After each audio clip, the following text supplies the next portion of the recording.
నాకు ఇది సరిపోద్దన్నా. సూపర్ దా. బేసిక్ గా ఈరోజు మేము లంచ్ చేద్దామని నెల్లూరు హోటల్కి వెళ్ళాము. అక్కడ వంట చేసి ఆయన ఈడొంక వాడొంక అదే రకంగా చూస్తున్నాడు. ఎందుకు? దేనికి సార్ అలా చూస్తారు అడిగితే వీళ్ళు కూడా పిత్త పరిగిల్లా ఉన్నారు, కూరగాయలు అని అడుగుతున్నారు. ఈ ఎన్ని బాధలు వచ్చినాయి వీళ్ళతో మాకు. సో ఇంకేమాత్రం లేట్ చేయకుండా, అరే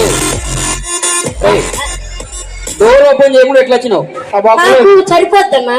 ఏంటది? పులి ఒక మంచి సింగర్ అని ఎంతమందికి తెలుసు ఇక్కడ? అసలు పులి అంటే పోండి. హలో, నేను ఎంతమంది అమ్మాయిల జీవితం నాకు ఏమేం ఫాల్స్ ఉంది అని నేను మార్క్స్ ఇస్తాను. నేను యాజ్ జడ్జ్ గా ప్లే చేస్తాను. మేము మైక్ లాక్ చేసి చేస్తాం. నువ్వు సచ్చావని అనుకున్నాను. Hi Nellore, thank you so much. అంటే వచ్చినండి ఎల్ఈడి వెనకాల నుంచో పెట్టారు. నాకు అర్థం కాలేదు, నన్ను ఎల్ఈడి పని చేసి కూడా అనుకున్నాడు లేదని డౌట్ పడ్డాను. ఓ బొకేలు అమ్ముకునేవాడు.